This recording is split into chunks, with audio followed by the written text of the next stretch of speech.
días.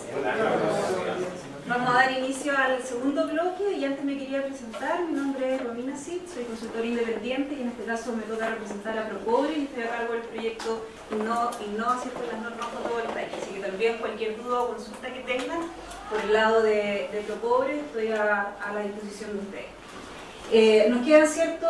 Un par de normas más. La idea, ¿cierto? Como decía bien Paulo, es ir lo más, y lo ideal es profundizar ¿cierto? En los temas de análisis, de verificación, porque los demás los pueden ir revisando cuando estén las normas ya publicadas. Entonces aprovechar un poco la instancia de poder profundizar también en los temas más sensibles y más cotidianos del día a día.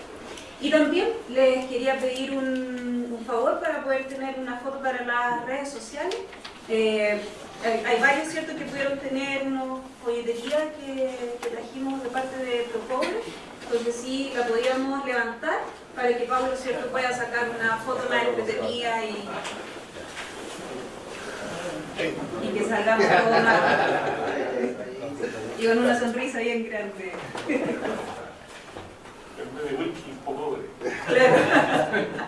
Ya, 1, 2, 3.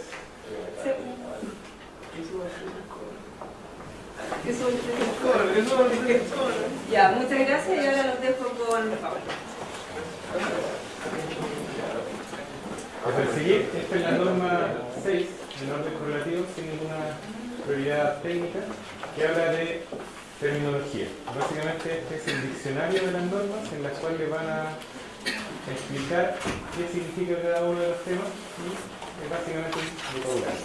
El objetivo es qué significan las palabras y bajo qué condiciones se aplican los términos. Entonces esto contiene 3 grandes secciones: términos, definiciones, acrónimos, agregaciones y anexos.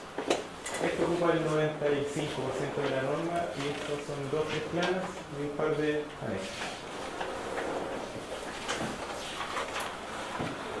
Vamos a hablar de los términos y definiciones. Dentro de los términos y definiciones hay distintas cláusulas o subcláusulas que hablan de la sección de celdas y módulos fotovoltaicos que significan ciertos términos. Y acá puede ser súper específico. Por ejemplo, ¿qué significa energía de banda prohibida para este contexto específico de las celdas y los módulos fotovoltaicos? Es básicamente la energía requerida para mover un electrón desde el estado de valencia hasta el estado de conducción. ¿Por qué? Porque es un silicio, un semiconductor que en el último electrón que está orbitando, en el último orbital, todavía está pegado o está unido, entre comillas, al átomo central, pero si le llega un cierto fotón, ese electrón, el último electrón, va a saltar a la siguiente banda y ese ya se puede mover libremente a través del semiconductor. Eso pasa a conducir los electrones. Entonces cada vez que el panel fotovoltaico recibe fotones, empiezan a saltar estos electrones y se mueven libremente en todo el material. A nosotros no nos interesa que se muevan los electrones al azar, nos interesa que tengan una cierta dirección. Entonces luego a través del mismo voltaje que se produce dentro de esto, empezamos a forzar a que los electrones vayan de un lugar a otro y podemos tener el polo positivo y negativo y podemos direccionar todos los electrones en una cierta dirección para nosotros aprovecharnos de su circulamiento, lo que llamamos electricidad. Entonces, eso está simplemente detallado para definir un tema específico del módulo fotovoltaico. El área de la celda activa también se define como parte del área total de la celda, designada para recibir la radiación solar para crear el efecto fotovoltaico. Como les decía antes, se llega al fotón, salta el electrón y se empieza a mover en el silicio. Pero para que esto se conduzca, se producen pequeñas callecitas y avenidas dentro de la celda fotovoltaica, que las avenidas serían los busbars y las celdas son las callecitas son los fingers. Entonces los electrones se van a ir conduciendo por estas calles para que lleguen a la avenida llegan a la caja de conexión, después se conectan en serie con los otros módulos, llegan al inversor y aprovechamos la electricidad. Pero la célula en sí misma no es activa 100%. Tenemos estas callecitas que no producen electricidad, solo la transmiten. Y hay cosas mucho más específicas como el proceso de Czochralski, que básicamente cuál es el método para crear un cristal perfecto de grandes dimensiones. Un ejemplo práctico de eso sería, ¿saben cómo diferenciar un policristalino de un monocristalino? Por la forma. Por el color. Exacto. Y esa forma proviene de acá. El monocristalino se hace un cristal cilindro grande, que es solo un cristal, y van cortando tajaditas como si fuese jamonada. Y van sacando eso, y básicamente es un círculo. Si quisieran hacer monocristalinos con un cuadrado, perderían mucho material. Entonces por eso se corta y se deja una punta cortada. Entonces el monocristalino siempre va a tener las celdas con las puntas cortadas. Siendo que el policristalino, como son muchos, es un bloque, es un rectángulo de 3 dimensiones, y van a ir cortando tajaditas, pero esas tajaditas son cuadradas. Mientras que en el caso del monocristalino son circulares, y para aprovechar al máximo el área se le saca ese sacado en las puntas a la celda. Y viene este proceso específico que tiene que ver con la creación de cristal, de un cristal perfecto, un monocristal. Entonces todo este tipo de definiciones van a estar apareciendo en esta sección de celda y módulos fotovoltaicos. Pero si ahora nos vamos a los componentes de un sistema solar fotovoltaico, ya se define lo que es el cable de string fotovoltaico y la caja de combinación de un subarreglo fotovoltaico. Entonces, el cable de string fotovoltaico, tenemos distintos paneles conectados en serie, y los paneles ya traen un polo negativo y un polo positivo en cables. Esto no se refiere a eso. Se refiere a que el negativo se conecta con el positivo, el negativo con el positivo, todos los módulos van en serie, pero en un extremo generalmente va a quedar un polo positivo, por ejemplo, y en el otro un negativo. Ese cable que viene hacia la caja de combinación, ese es el cable del string fotovoltaico, el cable largo que ustedes tienen que poner en internet. Y la caja de combinación de un subarreglo fotovoltaico es los que se conectan eléctricamente en paralelo y donde se pueden colocar dispositivos de protección. Esta caja de combinación la llaman combiner box, generalmente poco dicen caja de combinación, pero está cuando los strings ya todos juntos se conectan en paralelo, pueden ser 12, 20, son los números más o menos que se manejan en la red fotovoltaica, y a eso se define como la caja de combinación donde están las protecciones eléctricas, donde están los fusibles y todos los sistemas de protección. Otro ejemplo, otra sección es sistemas solares fotovoltaicos, ya estamos hablando ya del macro. Y acá hay términos como balance de sistemas, balance of system, y habla de todo el resto de lo que significa un sistema fotovoltaico sin contar con los módulos fotovoltaicos. Todo excepto los módulos fotovoltaicos.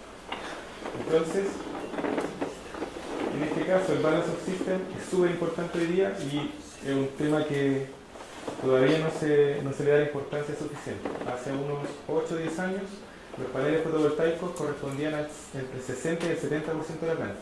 Eran súper caros. Pero los chinos se metieron con todo, con su economía de escala, sacaron todo mucho más barato y hoy día estamos hablando de 30%, quizás menos. Entonces ahora la estructura pesa más en cuanto al 100%, a todo el porcentaje de la planta, la estructura ya pesa más. El inversor pesa más. Los cables todavía pesan poco, pero ya están siendo más importantes. Los conectores, estamos hablando de un par de pesitos ahí que se van sumando, pero ya cada vez son más importantes. Entonces el módulo está pasando a ser un commodity, no necesariamente, pero está muy cerca que todos los marcas sean básicamente lo mismo, pero las estructuras no son lo mismo, los inversores no son lo mismo. Entonces todo el resto de las otras componentes son súper importantes y tienen que ver con el balance of system.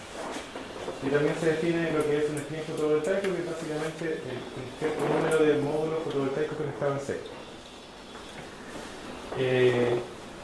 Otras subcláusulas de esta norma chilena son como los parámetros de desempeño y sistema de componentes solares, todo lo que es la parte fotovoltaica como definición, los dispositivos de medición que existen en tecnología fotovoltaica, los parámetros ambientales, la calidad que se exige de acuerdo a ciertos ensayos, concentradores fotovoltaicos también están incluidos.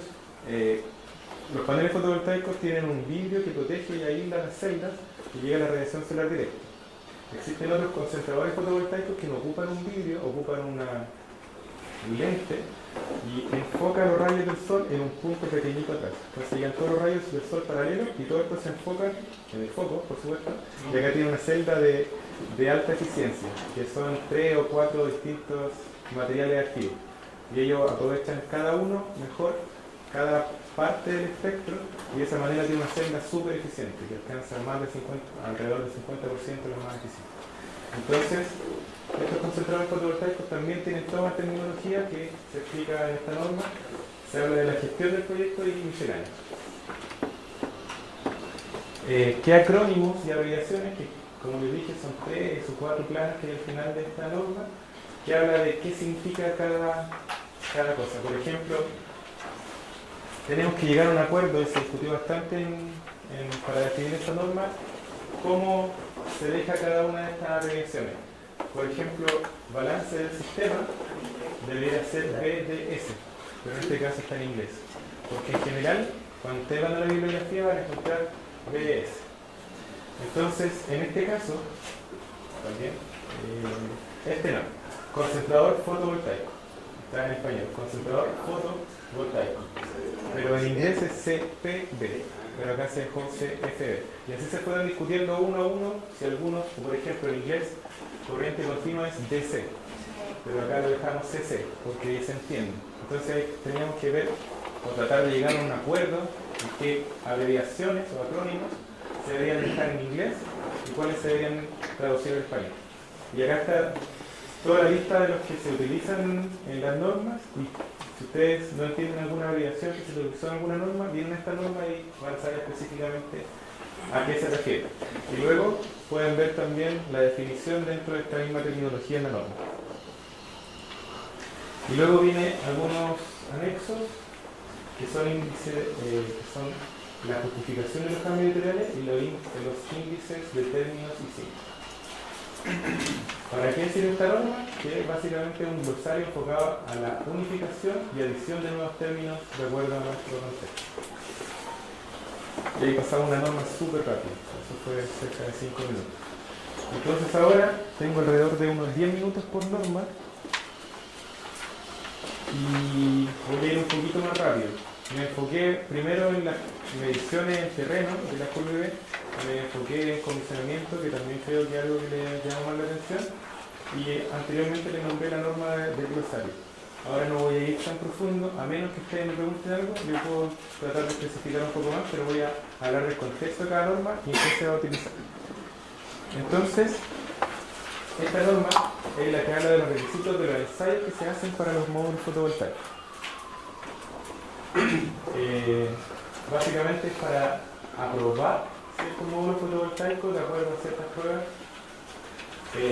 Solo se hace a módulos fotovoltaicos sin o con muy baja concentración, que de 1 a 3 soles. 1 sol es la radiación que llega directa, 3 soles significa concentrar esa radiación 3 veces en un punto, pero las concentraciones son más de 10 soles, las que les mencionaba anteriormente con lo negro. Esta norma no aborda particularidades con electrónica integrada en los módulos fotovoltaicos, los smart modules no están integrados acá, y se puede utilizar como base para realizar esos ensayos, pero no abarca la parte de electrónica integrada. Entonces, en pocas palabras, estas son las pruebas o el formato que se deben organizar las pruebas para realizar los paneles fotovoltaicos típicos comerciales que nosotros vemos hoy día. ¿Qué contiene esta norma? ¿Cómo se toman las muestras? ¿Cómo se marcan y documentan? ¿Qué pruebas se deben realizar? ¿Qué ensayos? ¿Cuándo esa prueba fue tomada como algo aprobado o reprobado? ¿Cuáles son los efectos visuales importantes que se pueden apreciar? ¿Cómo se estructura el informe? ¿Cómo se hacen ciertas modificaciones? Y el flujo y procedimiento de los ensayos. Entonces, la toma de muestras. Los módulos tienen que estar completos, y con cada uno de sus detalles. Tiene que ir acompañado sí o sí por instrucciones de manipulación, montaje y conexión proporcionadas por el fabricante. Tiene que haber el detalle de cómo se manipula en todo, en general, este panel fotovoltaico. Si ustedes cambian un detalle del módulo fotovoltaico, tienen que pasar por todas las pruebas de nuevo. Las pruebas se hacen por cada modelo, por cada marca y por cada batch, por cada lote específico. Los módulos fotovoltaicos ensayados, sea prototipo de un diseño nuevo y no de producción, si están hablando de un prototipo y quieren probar cómo pasa o no pasa la norma, se tiene que dejar bien claro en el informe que es un prototipo.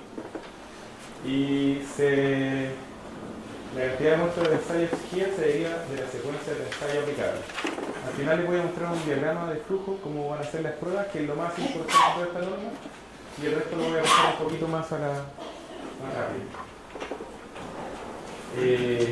¿Cuál es el marcado y documentación que debe tener? Son la placa de características. Todo esto tiene que estar sí o sí en el módulo. Tiene que estar claramente legible e indeleble. El tema de seguridad, por supuesto, es súper importante que pongan el voltaje máximo de circuito abierto y la corriente máxima de cortocircuito. No son necesariamente las máximas, pero es un buen acercamiento. Toda esta documentación también tiene que estar incluida. Podemos ir un poquito más, después voy a ir como analizando un poquito más las pruebas, pero quiero que nos quedemos con el diagrama, que es lo más importante de la norma. Estos son otras documentación que se exigen, que son bastantes.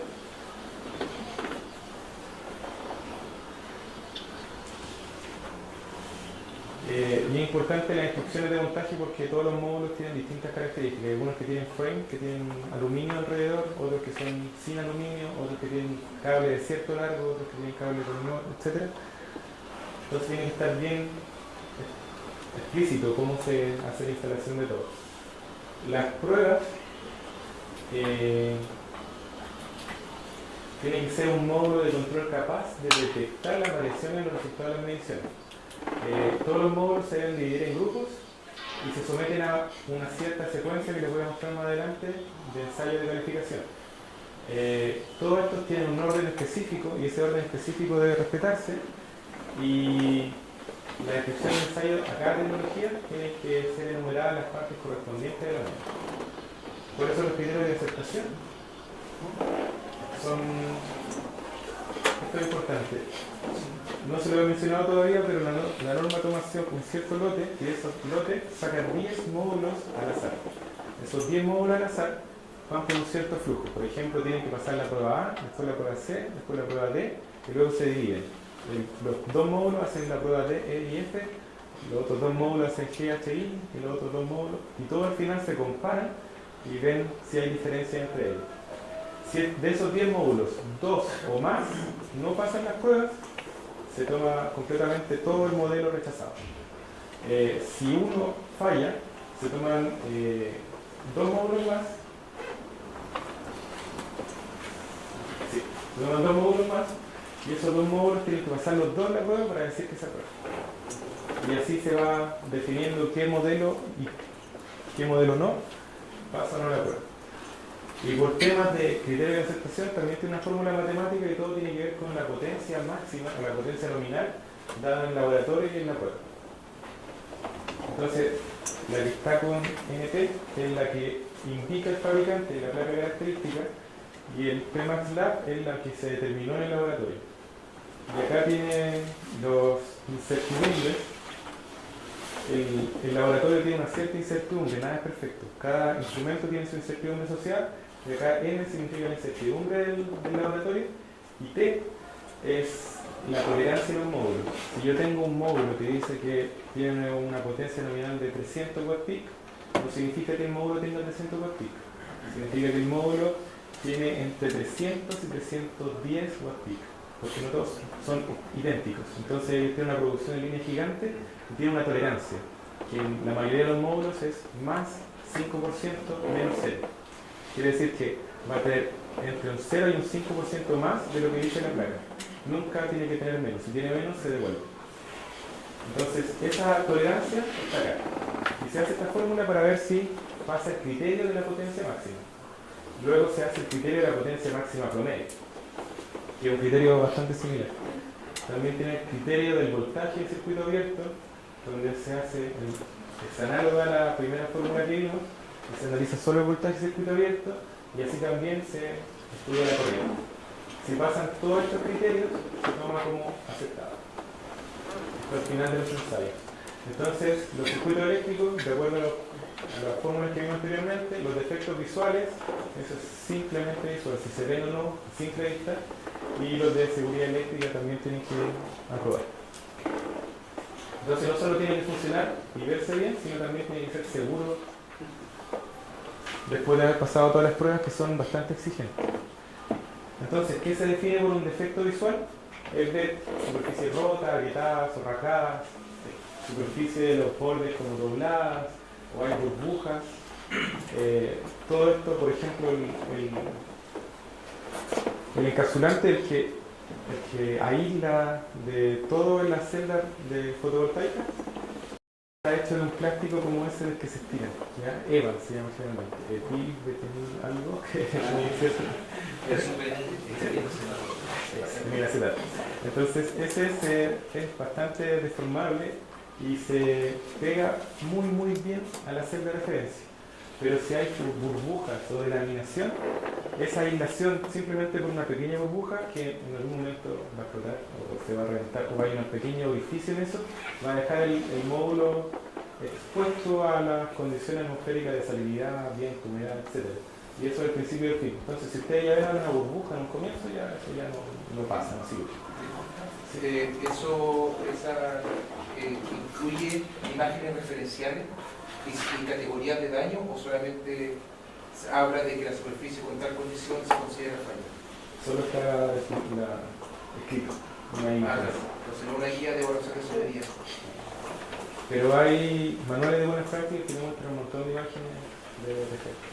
De hecho, tú puedes googlear y ya aparece mucho. Pero acá te define exactamente, si veo una burbuja, no pasa. ¿Y qué significa una burbuja? Tienes que, de acuerdo a tu criterio. En el slide anterior aparecía una frase MQT. ¿Eso es parte de la ronda? MQT. Anterior.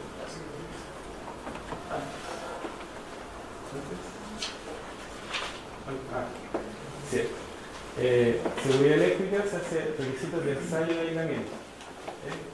La prueba de aislamiento, Model Quality Test.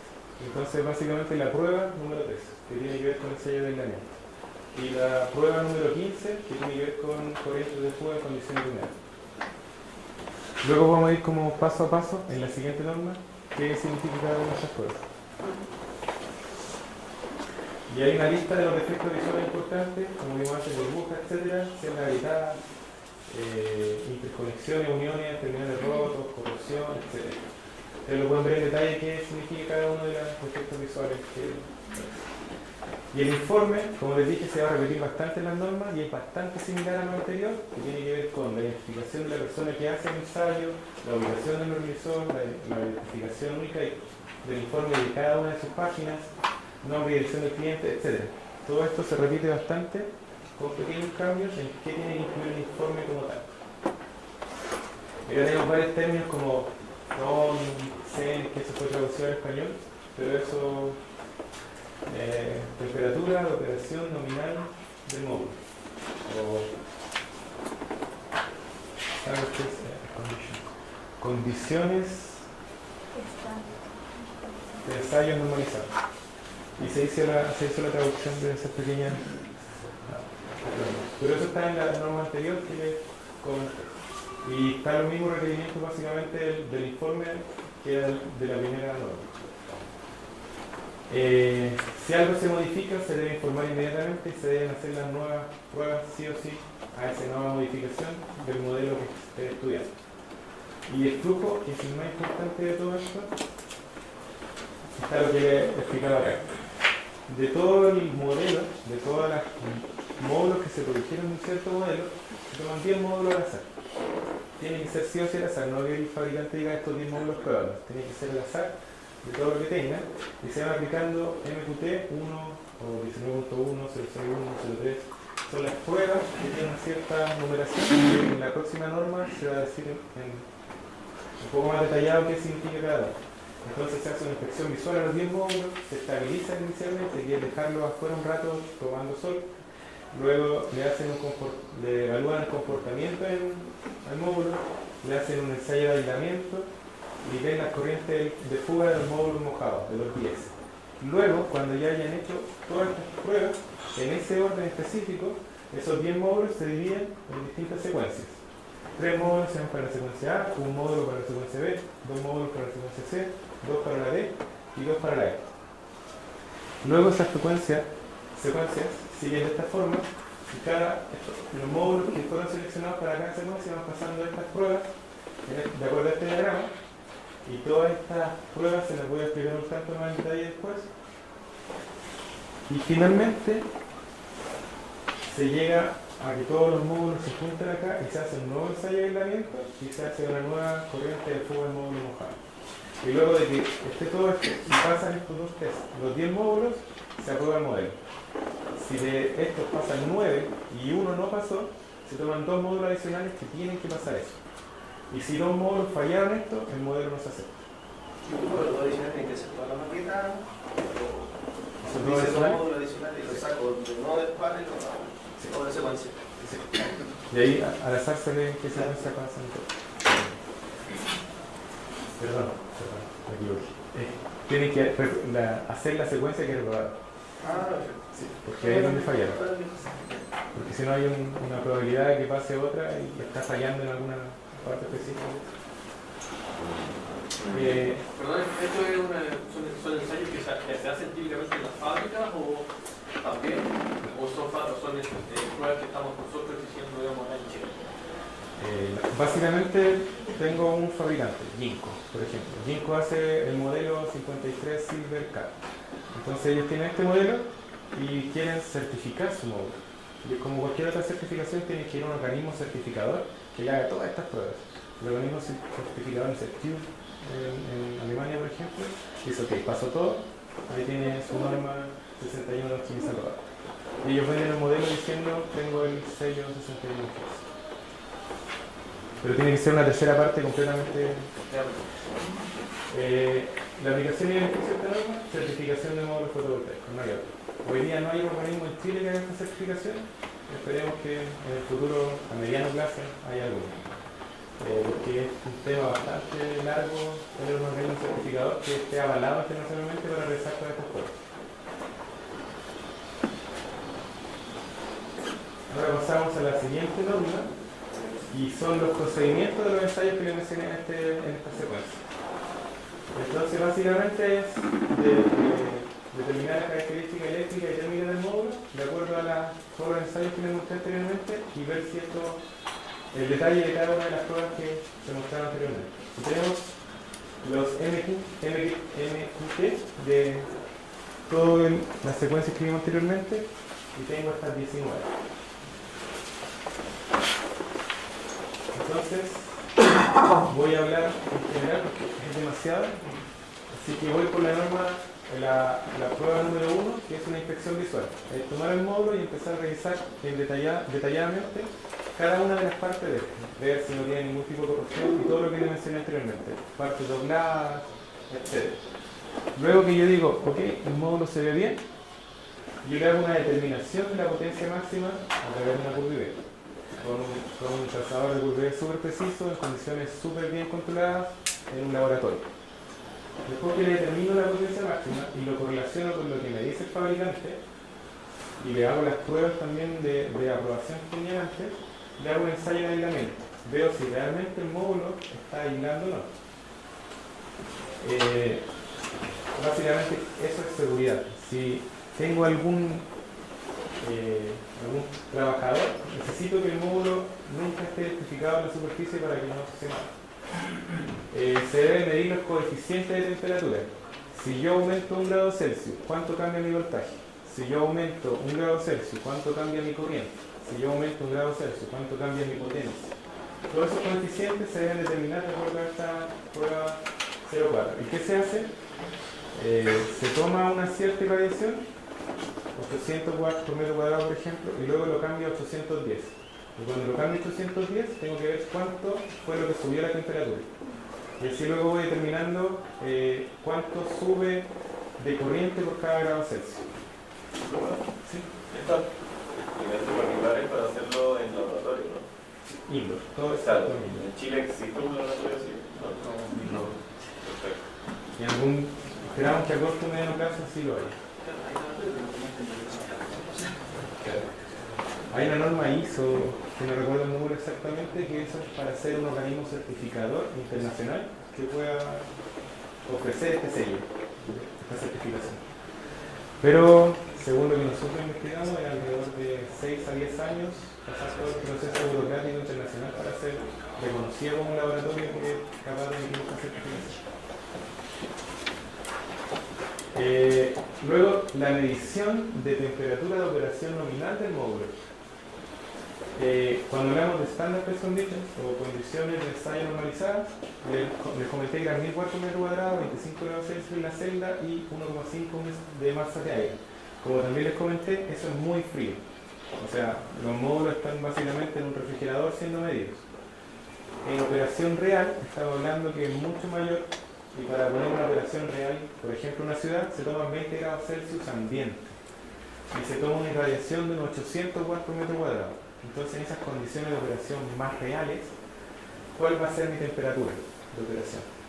De unos 20 grados de temperatura ambiente, bajo 800 watts por metro cuadrado, ¿cuál va a ser la temperatura de mi celda? Y luego de eso, ya voy a tener la temperatura de operación y vamos a tener cómo se comporta en condiciones estándar y en condiciones de operación. Y esa va a ser mi prueba número 6. También se va a hacer una prueba de baja irradiancia. Es conocido que todas las tecnologías cristalinas, mono y policristalinos, trabajan bien cuando hay alta radiación. Pero cuando hay baja radiación no se comportan muy bien, no es lineal. Entonces, lo que se define como baja radiación es alrededor de 200 watts por metro cuadrado, que corresponde a cuando está amaneciendo o cuando está atardeciendo. ¿Cómo se comporta el módulo bajo esas condiciones de amanecer o atardecer? Los que se comportan súper bien ahí son capas finas, personas principalmente, que son básicamente lo único fabricante. En fabricantes de cambio exterior, que también hay otras capas finas que otra tecnología que no es reforzada.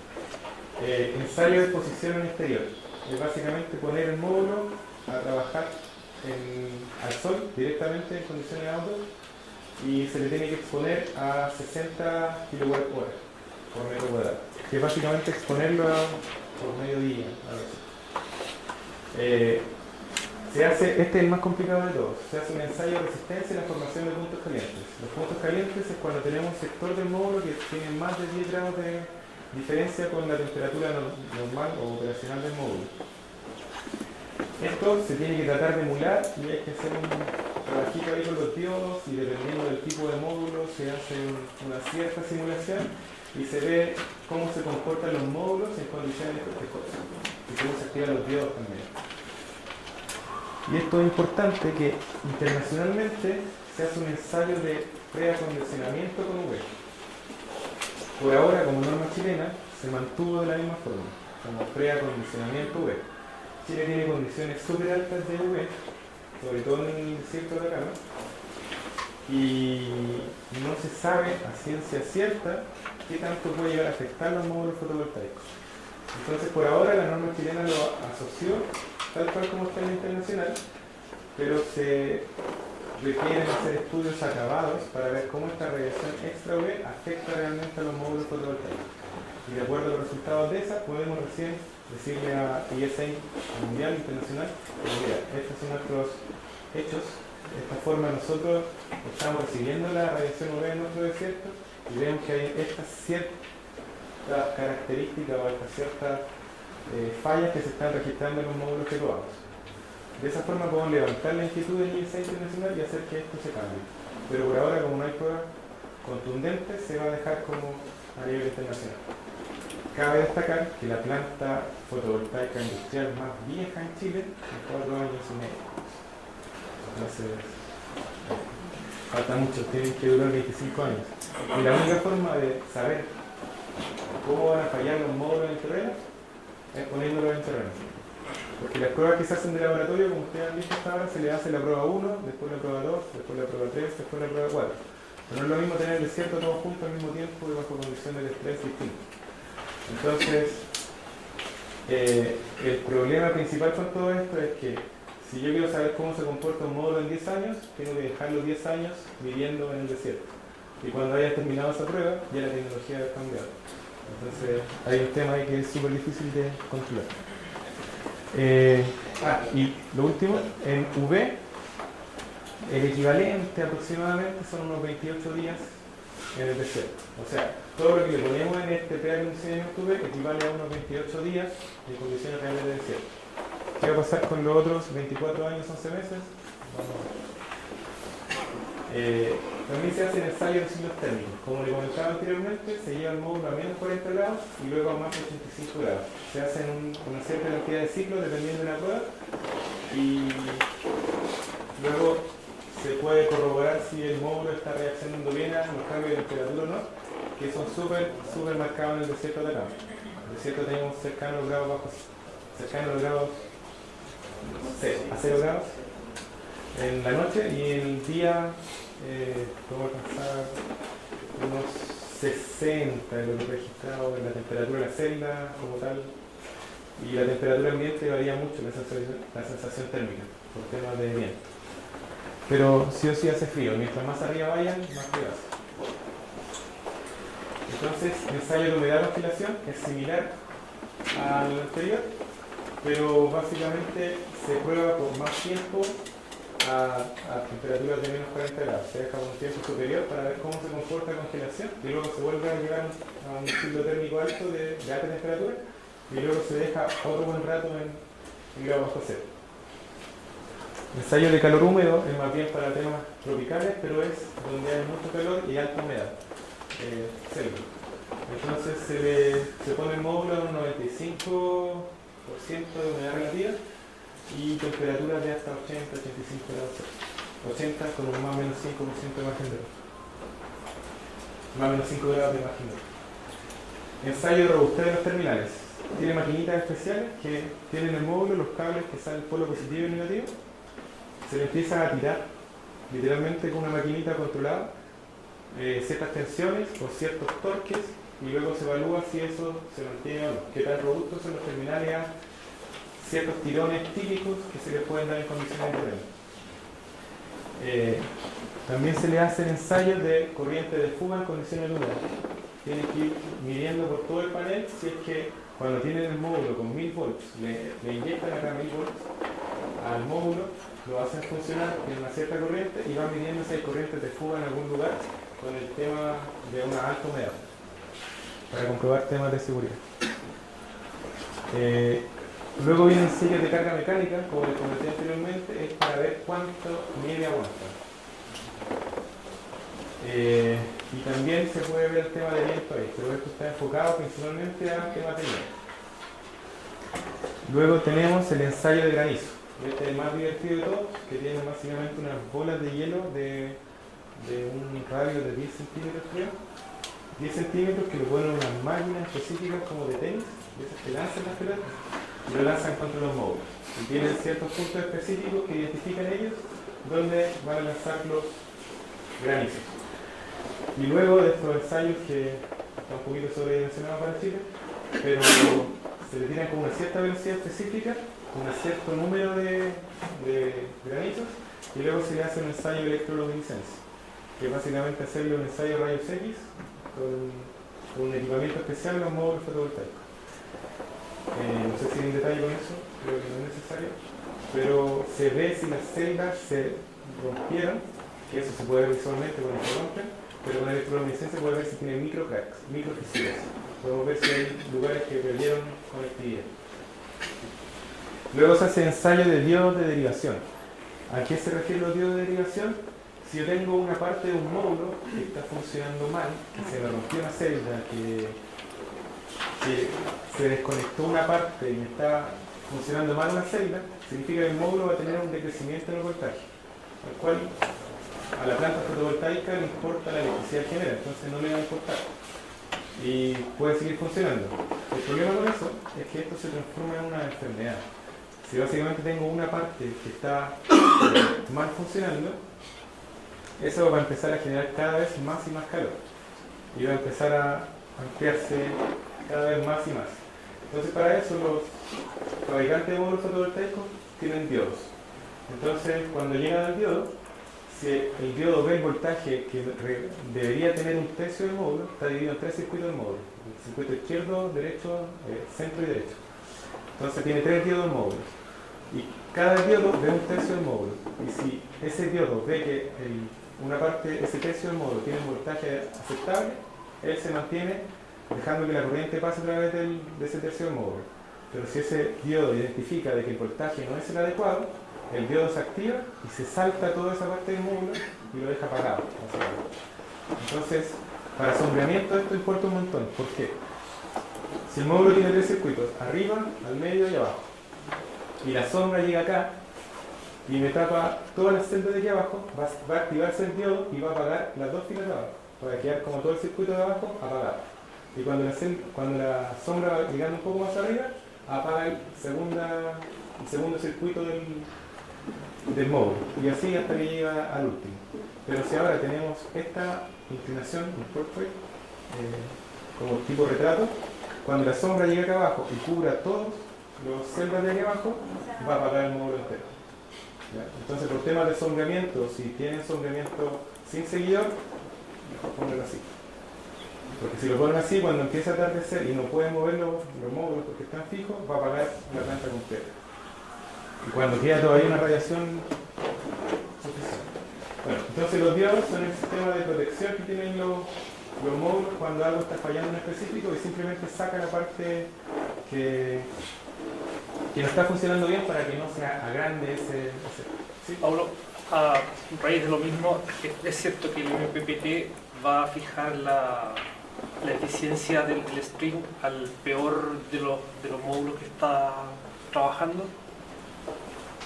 Es difícil de responder eso, pero básicamente un string fotovoltaico trabaja como una cordada a la montaña.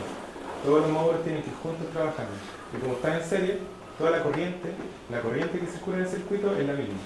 Entonces, si tengo 9 módulos que tienen una corriente de 10 y tengo una que tiene una corriente de 2 porque falló por algo, estos 10 módulos van a tratar de arrastrar al otro y este va a subir, pero para que no sea unos 9 amperes. Entonces, uno de 10, si está fallando completo, no va a bajar la producción un 10%, va a bajar la masa.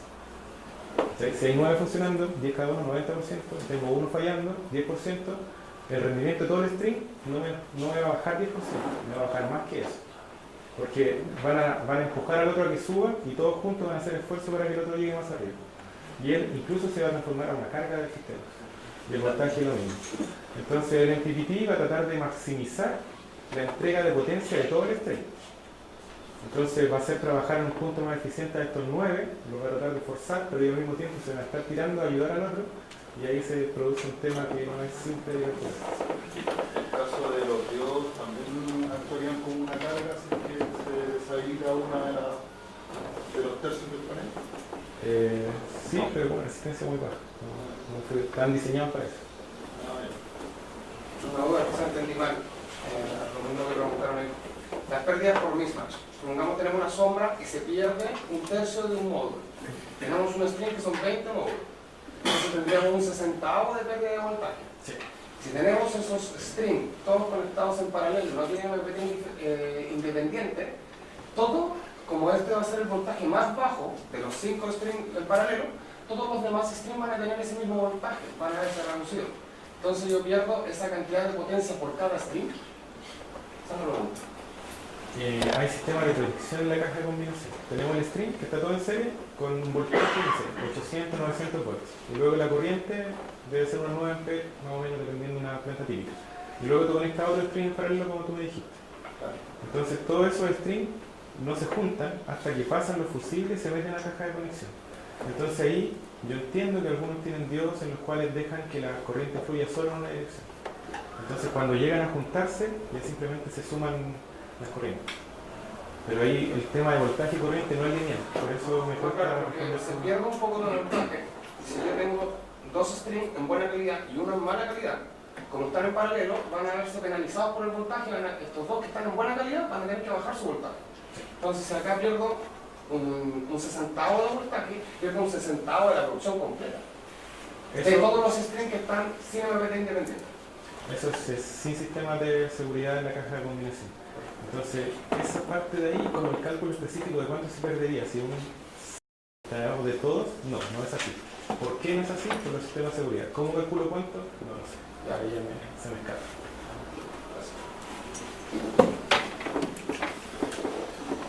Y finalmente, cuando ya pasan todas estas pruebas, de acuerdo a todas las secuencias que dijimos, se llega a una estabilización. Y estabilización es de nuevo poner el módulo a la exposición solar, esperar que se tranquilice después de todas estas pruebas de estrés y ya se puede medir nuevamente. ¿Dónde se aplica esta norma? Son procedimientos de los ensayos para módulos fotovoltaicos, como dijimos antes, para certificaciones también. Las normas de ensayos de corrosión de módulos fotovoltaicos en método de niebla salina. Esto es para sistemas costeros. Cuando estamos en la costa, tenemos que hay ácido en el aire, literalmente. Y la costa, no sé, por ejemplo en Antofagasta estaba, las estructuras galvanizadas y todo duran 2 años. Se comen completamente el aire marino, las estructuras, es un ácido que le cae encima. Y esto es para determinar cuánto de eso pueden aguantar. Cuánta de esa niebla salina, costera, pueden aguantar los módulos fotovoltaicos. También es importante que no en la parte costera, sino que en el desierto de Atacama como tal, hay camachaca. Hay una niebla que no es tan salina como la de la costa, tiene un cierto porcentaje de sal y depende específicamente del sector, pero también hay niebla salina. Así que en algunas partes del desierto también se puede aplicar, pero por supuesto las concentraciones de sal son mucho menores en el desierto que en la costa. Básicamente determina la resistencia de diferentes módulos fotovoltaicos a la corrosión producida por niebla, que básicamente es contenido de cloro, el cloruro de sodio y esas combinaciones con cloro.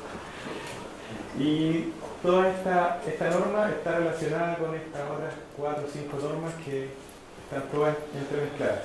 Así que en esta norma no se va a alcanzar a ver todo el detalle, pero sí tiene la parte principal.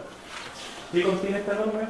Las muestras, cómo hacer los procedimientos de las pruebas, cómo se precondicionan todos estos módulos antes de medir, cómo se mide, inicialmente, cómo se somete todos estos módulos a las pruebas de niebla salina, cómo se limpia y recupera, cómo se vuelve a la posición inicial, y cómo se mide finalmente para saber si la prueba es un requisito o no y qué informe se debe realizar. Por eso se eligió esta norma, porque es la que contiene la parte más global, aunque faltan algunos detalles que son corroborados con las otras normas internacionales. Entonces las muestras. Se deben determinar las muestras donde se toman 3 muestras idénticas, 3 paneles fotovoltaicos de un modelo específico lo más idéntico posible.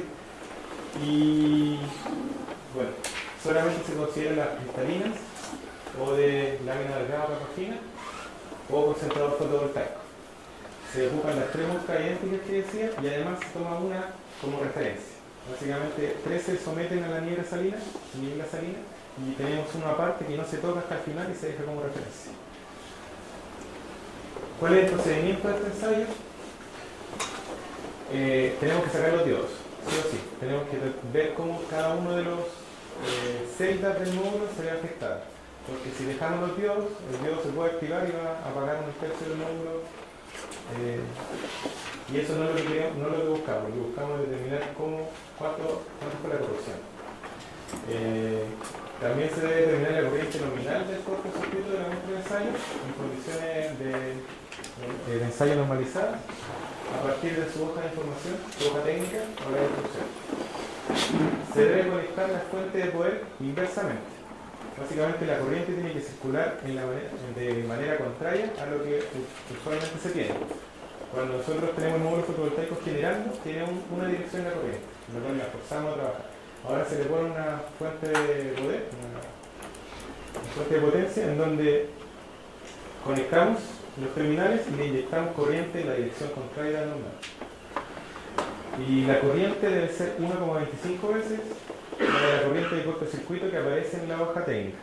Y debe estar alrededor de 1 hora tomándose la prueba.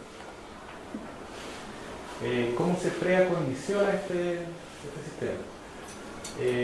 Se debe dejar tomando sol, relajado tomando sol un rato, hasta que llegue, creo que alrededor de mediodía, son 60 kWh por metro cuadrado de sol. Y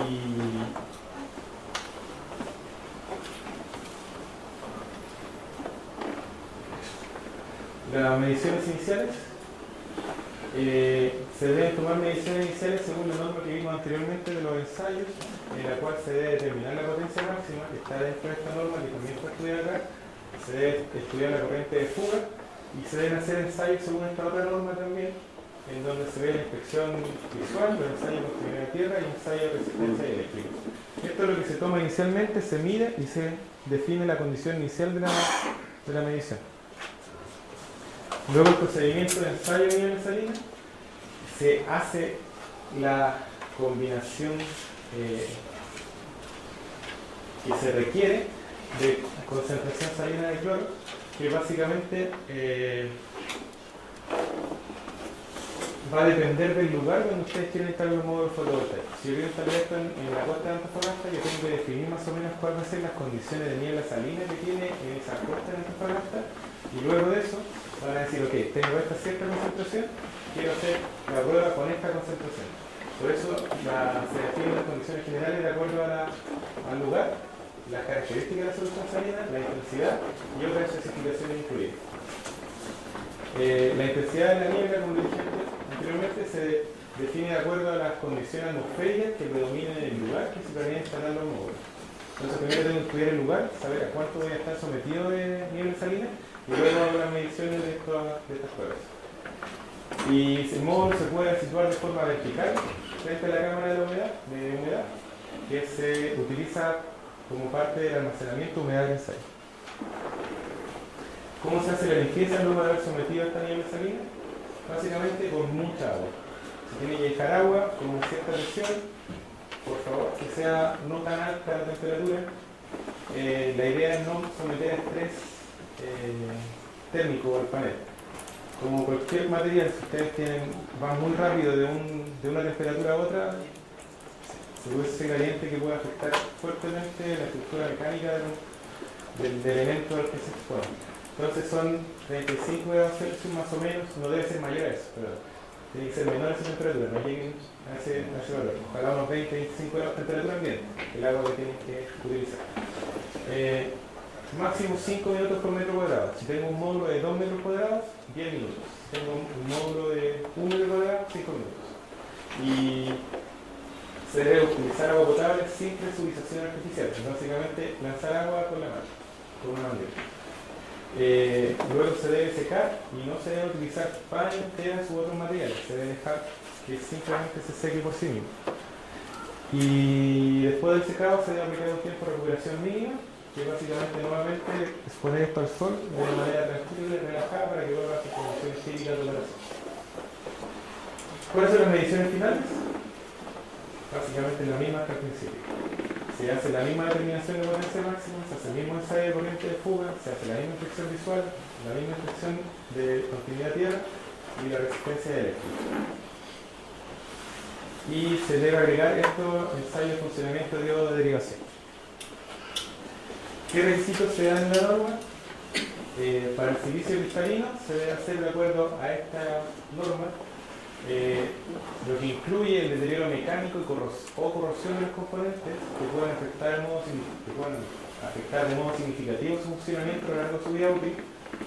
Y si hay una disminución de la potencia o de los valores iniciales más de un 5%, significa que no pasó la prueba. Si tiene disminución menor al 5%, significa que pasó la prueba. Y además los otros criterios que se deben aprobar para las especificaciones son esta norma, que la vimos hoy, más esta otra norma. Y finalmente, sobre la parte final de una inicial, se debe analizar el funcionamiento de los diodos de derivación. ¿Cómo puedes poner la lámina anterior? No, la anterior a esa. El agua, el mantenimiento.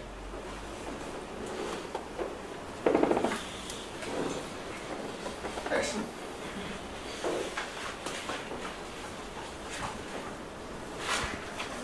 Y luego, básicamente, se hace el informe que se repite varias veces en las normas que le había mencionado anteriormente. Y con eso ya podemos ver si el módulo aprobó o reprobó las típicas normas de la típica prueba de estabilidad. Voy ahora al último. Y que el informe, básicamente los mismos requisitos de antes, todas estas descripciones específicas para definir quién está haciendo la prueba y a quién se le está haciendo la prueba, bajo qué condiciones, y quién es la persona responsable de todo. ¿Cuáles son las aplicaciones y beneficios de esta norma? Procedimientos de ensayo para módulos fotovoltaicos bajo condiciones de instalación con alta salinidad, y está enfocado también en laboratorios que se enfoquen en certificaciones o organismos que hagan control de calidad. Ya nos quedan 4 normas, nos queda media hora, así que vamos a seguir. Calificación del diseño de ambientes naturales, no de los módulos fotovoltaicos, sino que de todo lo que tenga que ver con la instalación fotovoltaica, excepto los módulos fotovoltaicos. Entonces, acá se habla básicamente del desempeño del balance of system, del balance del sistema, y mostrar los límites razonables de costo y tiempo, el cual es capaz de mantener su desempeño luego con estas condiciones ambientales naturales simuladas para las cuales se prevé su aplicación como lo especifica el fabricante. ¿Qué se quiere decir con esto? En otras palabras, es decir, ¿cuánto me dura el inversor? La planta fotovoltaica tiene que durar 25 años, pero como comentaba también hace un rato, solo los módulos duran 25 años. Los cables, depende del cable. Los conectores, depende del conector. Los inversores, depende del inversor. 10 años, a veces un poco más, a veces un poco menos. Entonces tienen que ir cambiando a lo largo de la vida útil. Si nosotros analizamos el desempeño de todo el resto de la instalación fotovoltaica, vamos a saber cuántas veces hay que cambiar las cosas o hacerle mantención. Y lo que se hace es someter todo esto a unas pruebas similares a las que se someten los módulos fotovoltaicos. Se hace un muestreo, se etiquetan, se documentan, se hacen las pruebas, se ve cuáles son los criterios de aceptación de cada una, cuáles son los efectos visuales que son bastante parecidos al anterior, un informe bastante parecido al anterior, modificaciones bastante parecidas a lo que se hizo anteriormente, y los procedimientos específicos de los ensayos también, además de anexos en el contexto. Muestreo. Entonces se debe tomar de forma aleatoria una cantidad de al menos 3 muestras de los componentes, por supuesto incluyendo los repuestos en caso que se requieran, y a partir de un batch o lote de producción, de acuerdo con el procedimiento dado en la norma 60/110. Los materiales se deben hacer fabricados a partir de materiales y componentes que estén especificados. Si yo tengo una cierta estructura con cierto galvanizado y cierto grosor, tiene que estar especificado acá. Los folios del proceso relevante debe haber pasado la inspección de rutina del mismo fabricante y los procedimientos de control de calidad y aceptación de producción. Y los componentes tienen que traer todas las instrucciones necesarias para manipularlo de manera correcta. El etiquetado es bastante general, tiene que tener un cierto nombre, una marca, tipo, modelo, el número de serie para saber identificar lo que es serie se produjo. El uso del diseño debe tener sí o sí, debe tener 4 categorías principales, las cuales son exterior sin proteger, que es dejarlo al aire libre, exterior con protegido, que tenga un cierto gabinete donde se protege este instrumento o componente, interior sin acondicionar, sin ningún tipo de acondicionamiento, solo un container cerrado o una sala, o interior que tenga un aire acondicionado, que no esté expuesto a altas temperaturas. Estos son los 4 distintas clasificaciones en donde vamos a evaluar cada uno de los componentes de este sistema. Y también se debe determinar la modalidad de los cables y que no se permiten simplemente los códigos de color, tienen que ir indicados más y menos, no simplemente con código de color que puede cambiar de país en país. Y valores nominal y mínimo de consumo de energía que tenga para cada producto de acuerdo a lo especificado por el fabricante.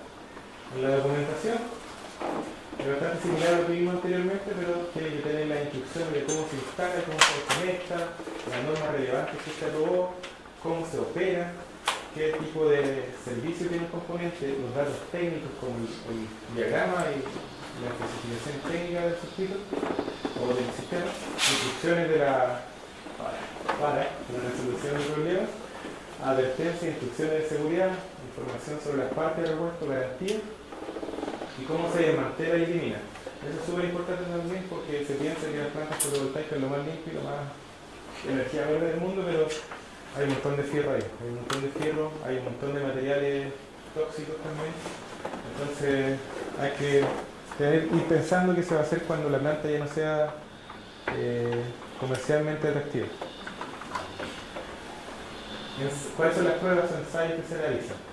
Se hace una inspección visual, similar a lo que hemos visto anteriormente, se hace un ensayo de funcionamiento, ver cómo están funcionando en terreno esto, de manera similar a lo que vimos anteriormente, cuáles son los ensayos de aislamiento que se hacen, los ensayos de posiciones exteriores, que puede ser, como dijimos, exterior sin proteger, al aire libre, protegido, en un container o en un container con aire acondicionado. También están las pruebas de protección contra los impactos mecánicos IK, que es un índice específico que se le da para los golpes, y también los IP, que son mucho más conocidos, que tiene que ver con polvo y agua. Entonces, ¿qué tipo de lluvia soportan? O si es que soportan lluvia, y qué código de tamaño de polvo resisten el componente. También se hace un ensayo de vibración de envío para ver si hay resonancias. Y se hace un ensayo de choque, por si ya llegado a un choque. Entonces los ensayos, también se hacen ensayos UV y se hacen ensayos de ciclo térmico y de humedad de congelamiento, muy similares a los que les expliqué anteriormente. Se hace ensayo de calor húmedo, lo mismo que les dije antes para climas tropicales. Solidez de los terminales también y ensayos de ciclo de calor húmedo. Todo análogamente a lo que vimos para los paneles fotovoltaicos. ¿Cuáles son los criterios de aceptación? El componente aprueba los ensayos de desempeño específico. Aprueba todas las pruebas que se están realizando de acuerdo al desempeño esperado. Luego del ensayo final de cada secuencia, de ensayo, el componente aprueba el ensayo de funcionamiento. El ensayo muchas veces. Ninguna muestra mostraba un circuito abierto y reversible, todos los cables también, no hay falla a tierra, está funcionando tal cual como debiese. Y no hay evidencia visual de un defecto mayor y el componente aprueba el ensayo de aislamiento. ¿Cuáles son los defectos visuales mayores?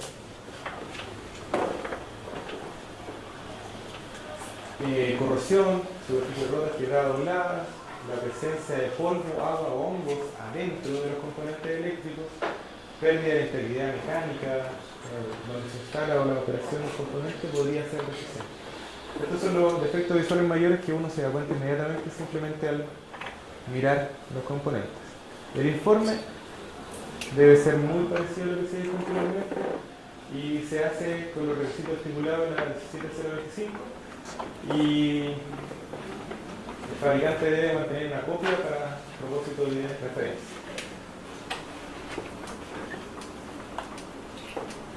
La modificación, cualquier modificación que sea el material, diseño, etc., debe ser notificada y se repiten los ensayos que sean contingentes. ¿Cuáles son los procedimientos de ensayo? Como ya se lo expliqué anteriormente, ahora voy un poquito más en detalle, pero es una inspección visual, como le dije anteriormente, si hay partes rotas o corrosión, etc., cómo funcionan en la operación real estos componentes, si están aislados o no, si se hacen distintas ensayos de exposición exteriores de acuerdo a lo que se menciona acá, si resisten impactos mecánicos,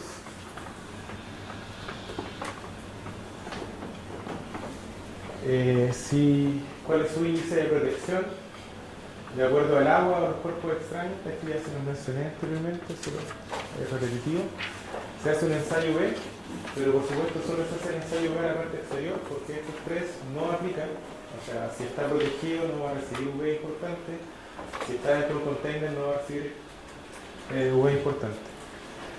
Se hacen los ensayos de ciclo térmico, tanto afuera como adentro, pero en caso de interior con aire acondicionado no es aplicable. Y se hacen ensayos de humedad y congelamiento para ver también los temas de temperatura y interior acondicionado no aplica. Se hace ensayo de calor húmedo, que es lo mismo que les explicaba anteriormente, con temperatura de 85 grados Celsius máximo, con una humedad relativa de 95%. Y eso se hace para exterior. O interior sin acondicionar, creo también. Interior acondicionado, no. Ensayo de solidez de los terminales, les decía antes que los cables se mueven con una máquina especial en el caso del fotovoltaico. En el caso de los componentes también, todos los que tengan cables se mueven con las mismas indicaciones que se le dan a los fotovoltaicos. Y ensayos de ciclo de calor húmedo también. Lo mismo que antes, calor, humedad.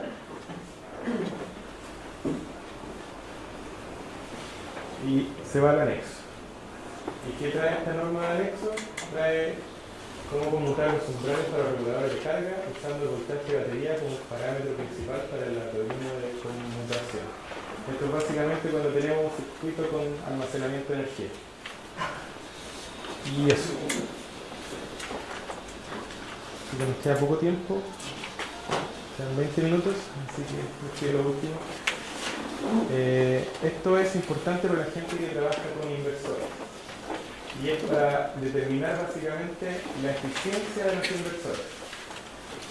Como les comenté al comienzo, los inversores tienen dos eficiencias principales. El producto de esto determina la eficiencia del inversor general, que es la eficiencia del seguidor del punto de máxima potencia para buscar el punto de máxima potencia de los paneles fotovoltaicos, y está la eficiencia en transformar la corriente continua en corriente alterna. Esta norma se enfoca en determinar ambas eficiencias y de esa manera ver la eficiencia general del módulo del inversor, en este caso fotovoltaico. ¿Qué contiene la norma? La eficiencia de conversión de corriente continua en corriente alterna y el seguidor de máxima potencia. Y además es un cálculo matemático, que es lo más importante de esta norma, y construye anexos. Entonces, las eficiencias se definen de acuerdo a estas secciones que están especificadas dentro de la norma, en donde se definen dos distintas: la eficiencia estática y la eficiencia dinámica. La eficiencia estática es, de acuerdo no se conectan directamente a un módulo, se conectan a un simulador solar, un simulador fotovoltaico, que es una máquina que les va a entregar al inversor ciertas características de corriente y voltaje de acuerdo a una cierta configuración. De esa manera se puede hablar al inversor. De hecho, en Chile es importante, ya que tenemos a una empresa chilena que está desarrollando módulos, inversores inteligentes, y la Universidad de Santa María también está trabajando mucho con eso en Valparaíso. Entonces, ellos ocupan estos simuladores solares, que es básicamente una fuente de potencia que emula el comportamiento de los paneles fotovoltaicos. Es que la eficiencia estática del seguidor es cuando le dicen, ok, para 800 watts por metro cuadrado y 40 grados Celsius, el panel fotovoltaico va a entregar este valor específicamente de voltaje y corriente. Entonces es estático, porque es un valor de voltaje y corriente específico. Y el dinámico es, ok, supongamos ahora que el sol está variando. Entonces empiezan a variar y el seguidor ya no tiene que buscar simplemente ese punto máximo, sino se tiene que ir moviendo junto con los cambios de radiación. Y ese es el cambio de eficiencia dinámica. Entonces se evalúan esas condiciones y luego se determina la eficiencia general del inversor. Esta es la descripción general de la eficiencia estática del seguidor de punto máximo de potencia. Entonces, donde se hace un cierto intervalo de tiempo para corriente continua, voltaje y corriente continua, voltaje por corriente da la potencia, y la potencia integrada en el tiempo se da energía.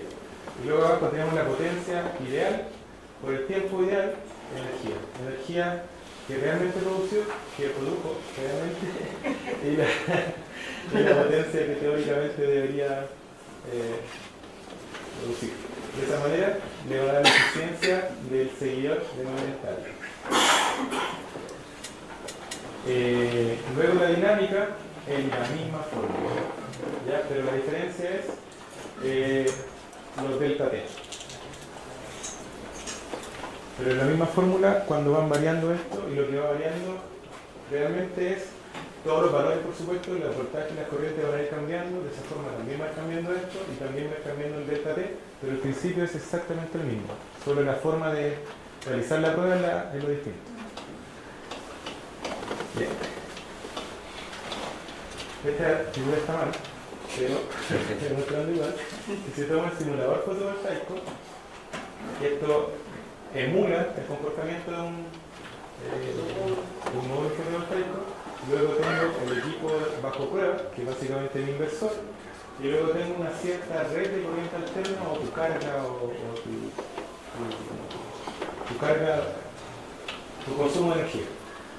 Entonces se conecta lo más cercano posible al simulador para saber cuánto realmente está entregando el simulador. Efectivamente, acá donde se mide corriente y voltaje, luego acá se mide la potencia que está entrando y el voltaje, luego se mide la potencia y el voltaje, y podemos, si sabemos lo que entra y lo que sale, podemos determinar la eficiencia del inversor como tal. Eso es lo que se está mostrando acá en este diagrama. ¿Cuál es la eficiencia de conversión y eficiencia estática?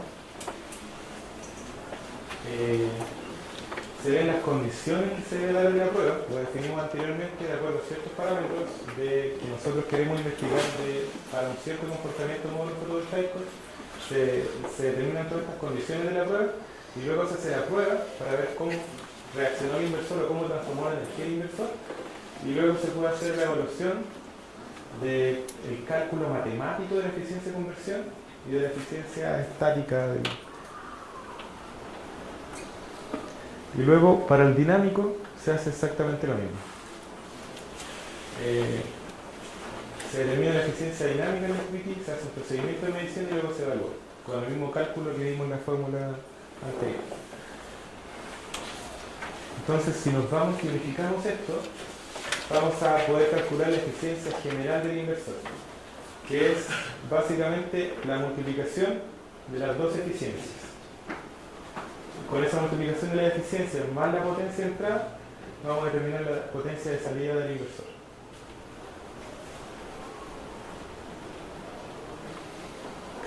Y los anexos. Esto tiene bastante anexos y son bien buenos. Acá aparecen mucho más en detalle lo que pueden ver casos de la vida real o cómo se hacen ciertos cálculos reales. ¿Dónde se aplica esto? En el laboratorio de certificación, los fabricantes de inversores que ya hay en Chile y control de calidad de inversores. Así que esta norma es súper importante para quienes están desarrollando inversores. La penúltima norma es sistemas fotovoltaicos conectados a la red, básicamente el tema de mantenimiento. ¿Cuáles son los procedimientos de mantenimiento que cubren?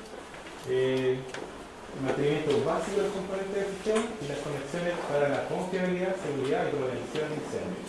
Básicamente el funcionamiento básico más temas de seguridad. En Chile no se hace mantenimiento preventivo y eso es súper malo. Se hace mantenimiento correctivo. ¿Qué significa eso?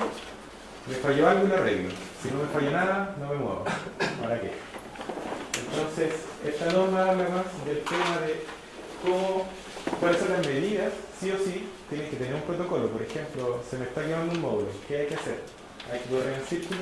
No, hay que tener el cierto módulo y tienen que tener el protocolo de saber qué hacer en un mantenimiento correctivo. Si se me está enseñando un módulo, tienen que tener un protocolo para saber cómo corregir una cierta instancia y cómo se soluciona ese problema. Y también se ve mucho el tema de seguridad de trabajadores. En el anexo se ve un poco de mantenimiento preventivo, que es lo que se hace en países más desarrollados. ¿Qué contiene la norma?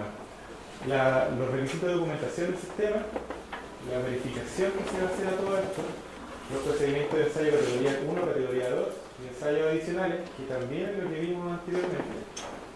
Muy parecido a lo que estaba en puesta en marcha.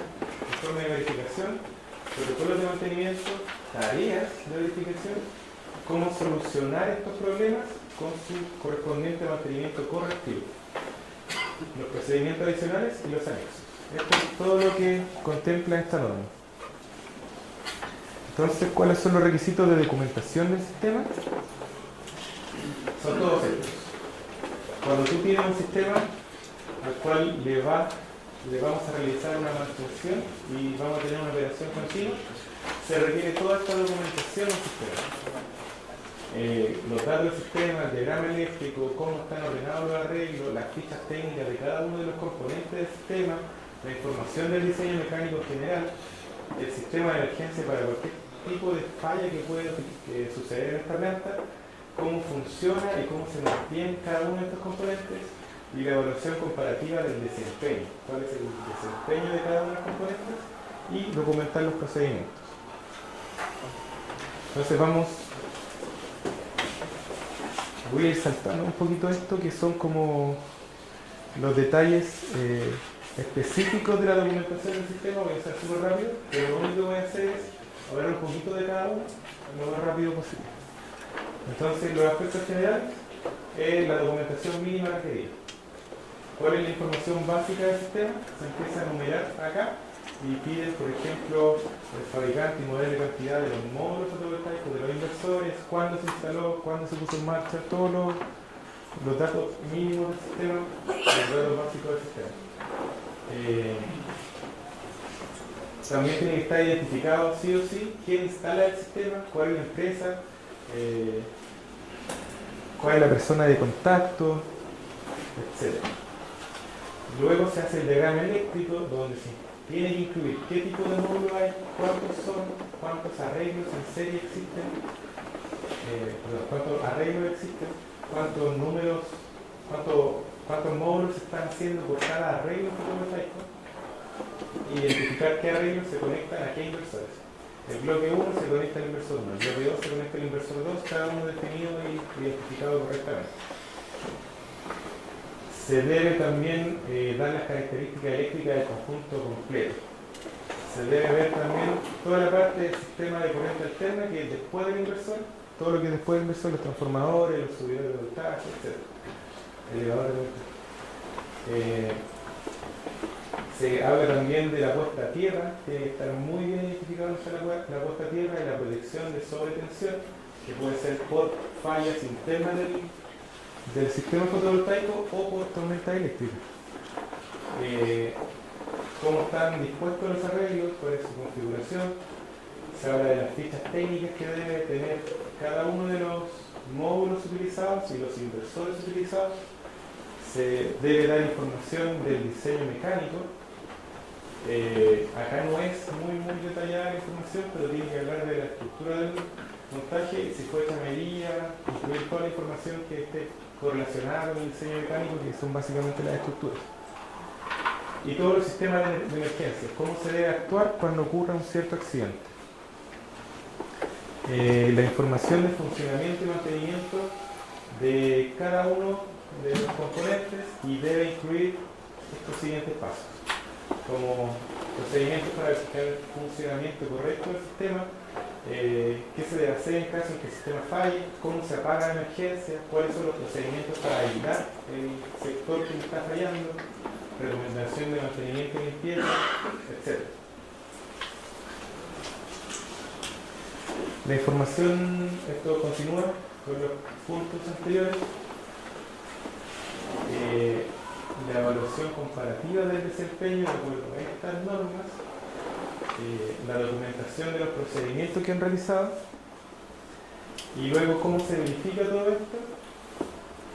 Se hace de acuerdo a la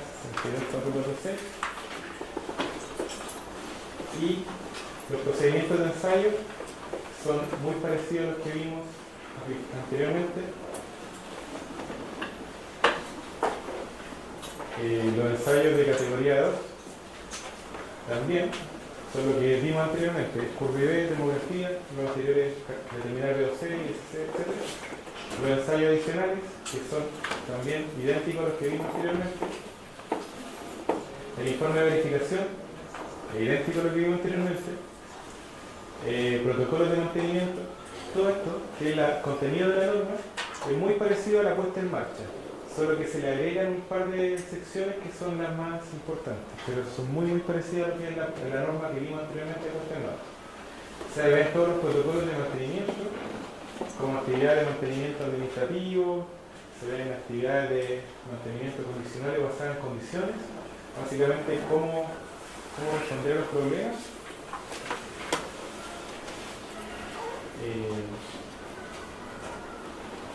La solución de problemas incluyendo medidas generalizadas escritas en este estándar.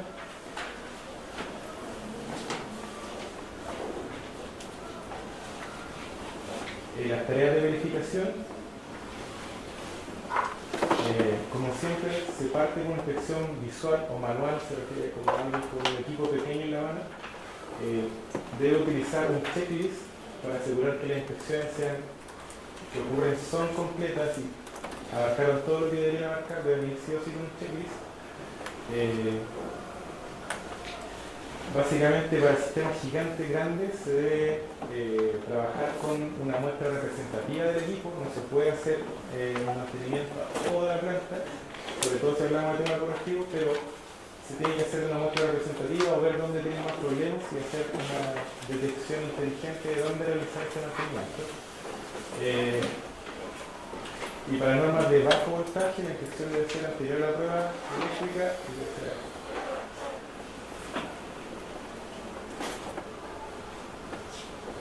Hablan de las tareas de verificación, como revisar la corrección que existe, revisar la limpieza del sitio, que no haya escombros, que no sea un lugar como desastroso.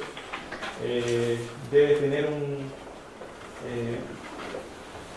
todo esto, lo anterior, los escombros, etcétera, puede impedir el flujo de aire y enfriamiento asociado al equipo, que el inversor es importantísimo.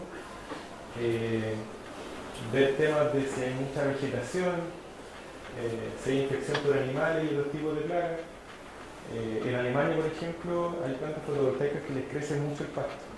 Y contratar a gente que corte el pasto es bastante caro. Y lo hicieron en contratar ovejas. Hicieron ovejas y se ponen a comer debajo de las plantas fotovoltaicas. En Chile eso no se puede hacer, pero sí allá lo aplicaron bien.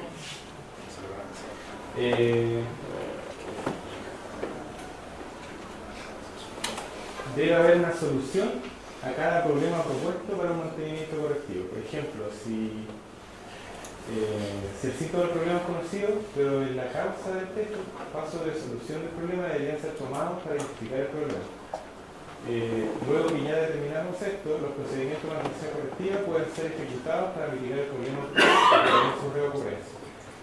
Básicamente lo que hablábamos antes, de que tenemos que tener un protocolo en el cual saber cómo actuar para cierta falla específica del sistema.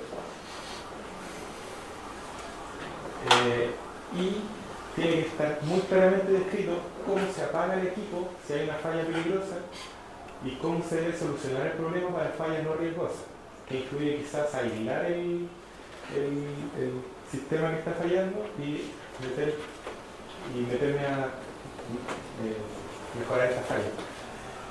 Solución de problemas, de incidentes o problemas que desencadenan eventos. Tenemos que entender que si algo está pasando, algo A puede desencadenar un problema B y un C.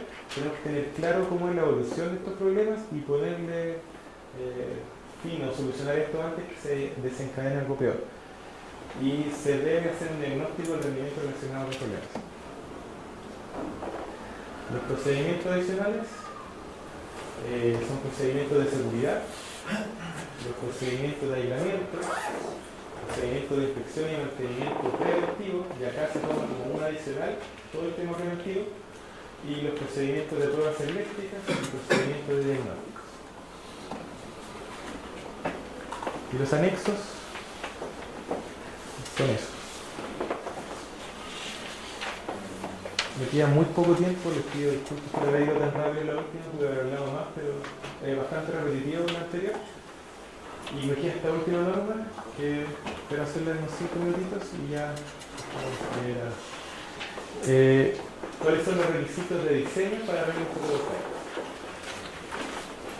Esto básicamente habla de los requisitos del diseño para paneles fotovoltaicos, que incluye el cableado, que es importante, dispositivos de protección eléctrica, que están del combiner box en adelante, disposiciones, diodos también, dispositivos sobre conmutación y puesta en marcha, y esto abarca todo, excepto la parte de almacenamiento de energía o equipos de conversión de energía, llámese inversores o cargas. Y es básicamente abordar los requisitos de seguridad que necesita tener el diseño de una planta fotovoltaica, que pueden originar características particulares del sistema fotovoltaico. Y esta norma habla de cualquier tipo de instalación fotovoltaica, ya que no abarca menos de 100 watts, pero hoy día tenemos módulos de 300 watts, así que de un módulo hacia arriba, esto abarca todo. Si hay sistemas pequeñitos de investigación con muy baja potencia, eso no lo abarcaría. Esto es para ya de un módulo hacia arriba grande industrial. ¿Qué habla de la norma? Habla del cumplimiento con esa norma específica, la sección 364, cómo se configura el sistema de panel fotovoltaico, qué aspectos de seguridad debemos tomar en cuenta, cómo seleccionar los equipos y la constitución de nuestros equipos eléctricos, cuando nosotros consideramos que son aceptados, que realmente pasaron todo, cómo se hace la operación y mantenimiento, marcado de documentación y los anexos. El cumplimiento debe ser de acuerdo a esta norma 60.364, la sección 7, el punto 702. Y existe una actualización. Bueno, esta es la actualización que reemplaza algunos requisitos de la norma anterior.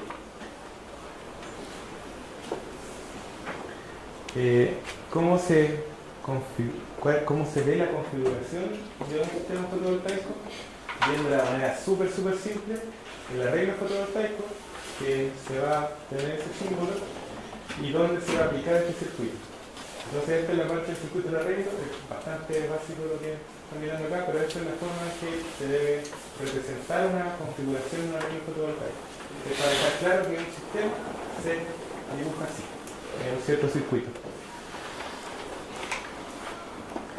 La configuración del sistema debe tener descripciones generales del diseño general, cómo se configura funcionalmente el sistema fotovoltaico, cuál es la arquitectura del sistema fotovoltaico, cuáles son los diagramas eléctricos, cuánto está en serie, cuánto está en paralelo, el uso de un inversor con entradas múltiples en corriente continua, cuántas series hay, cuántas configuraciones paralelo hay, las baterías que están en los sistemas, consideraciones debido a posibles fallas en un arreglo fotovoltaico, saber qué cosas pueden llegar a fallar, y tener en cuenta cuál es la temperatura de operación para saber dimensionar mi sistema de acuerdo a esto.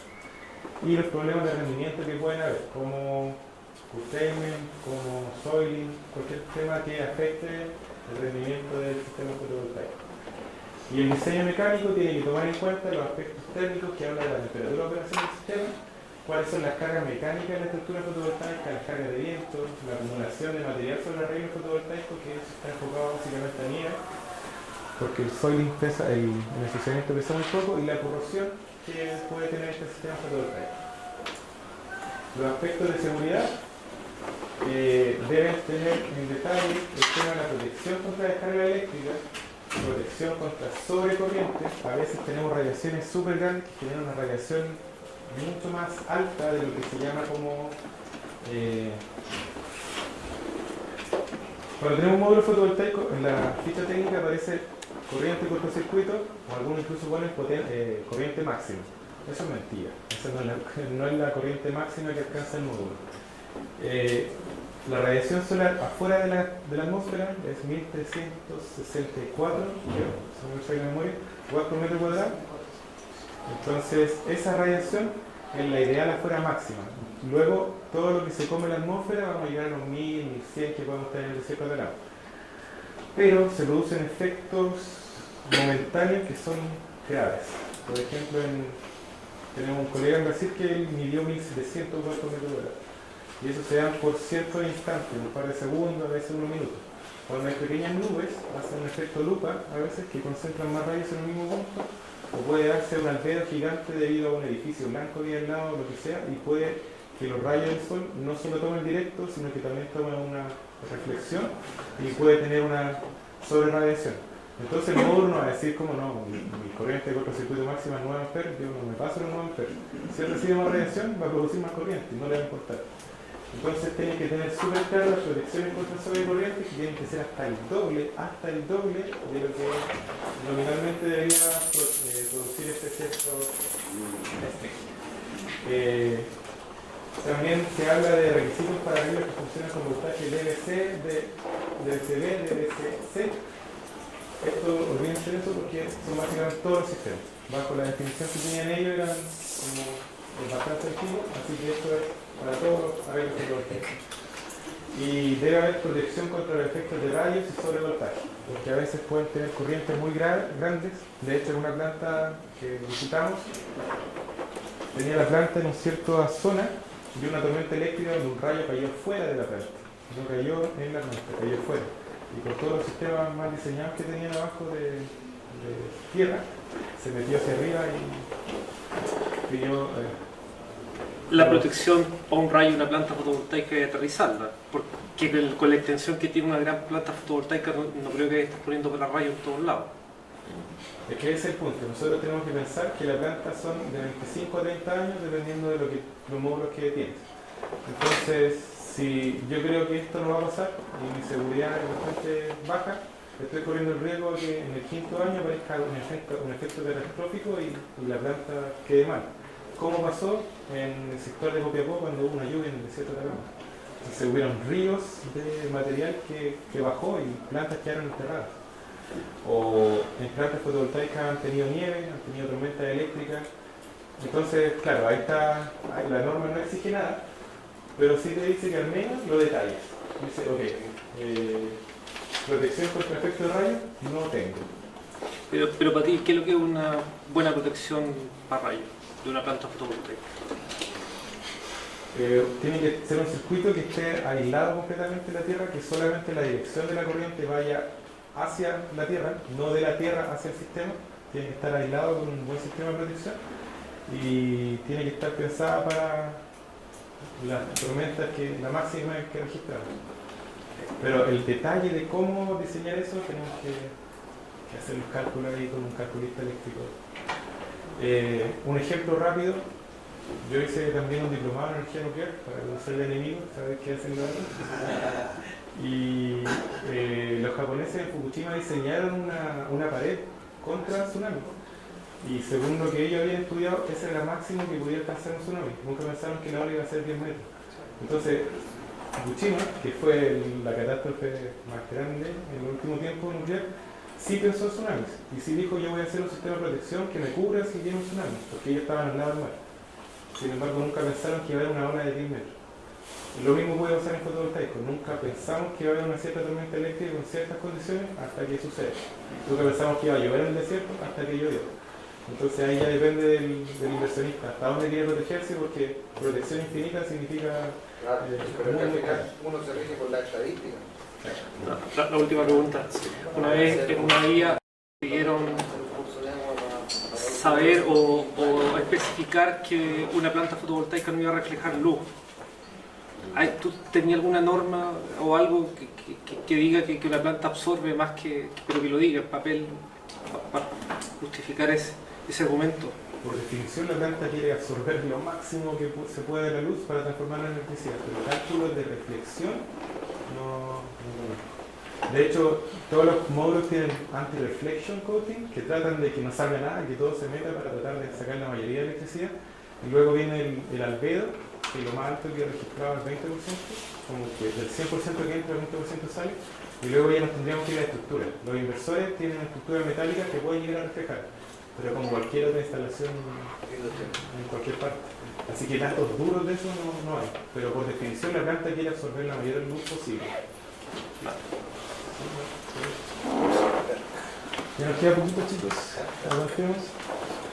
Entonces, seguridad debe estar pensado para los 1000 volts, que trabaja las plantas estándar y que hoy día incluso hay algunas que están saliendo en 1500 volts.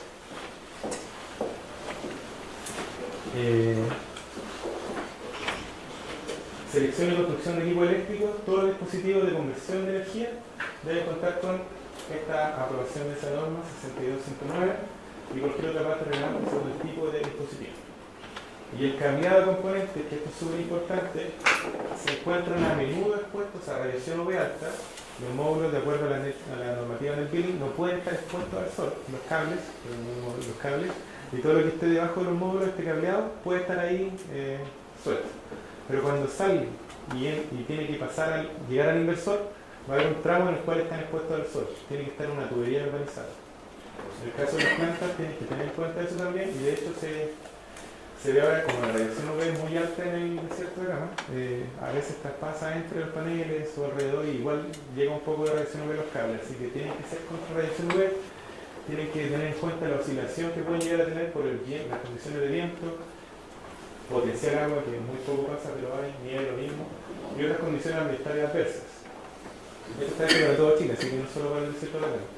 Los cables y componentes se deben adecuar para este propósito e instalación de manera de minimizar la exposición a factores ambientales perjudiciales. No te habla de un requisito mínimo máximo, pero sí habla de que tienes que documentar. Se debe poner atención a la necesidad de prevenir la acumulación de agua en el sistema de soporte de cable móvil. Tenemos que evitar que se acumule agua por supuesto. ¿Qué se debe determinar en esto? El voltaje máximo en arreglo, los requisitos de los componentes y los requisitos de ubicación e instalación. La aceptación. La aceptación se debe hacer de acuerdo a la norma 62446, que también la vimos. Operación y mantenimiento, de acuerdo a la norma 62446, que también la vimos anteriormente.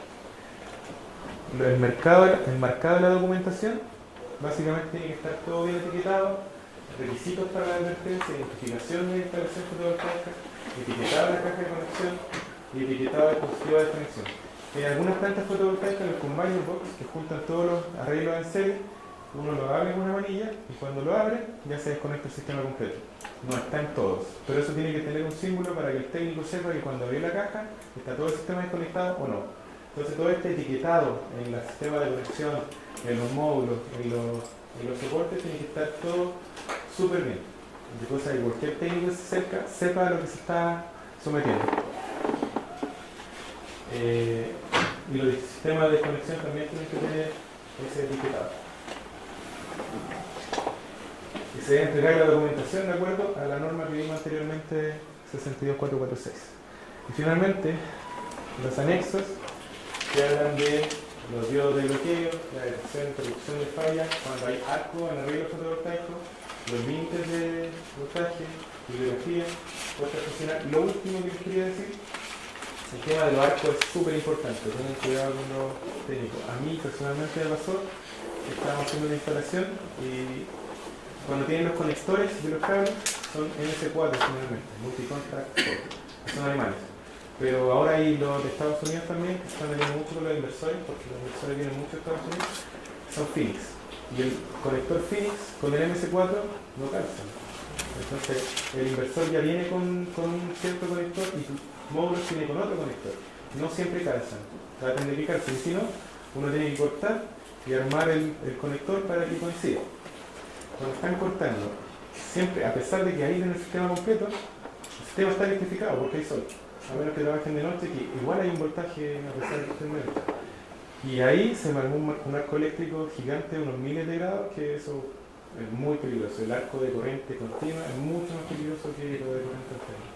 Entonces, el tema de las conexiones y cuando va el tema del arco, mata gente o la deja ciega o le sale la corriente. He visto un montón de accidentes. Muchas gracias por estar esta tarde aquí.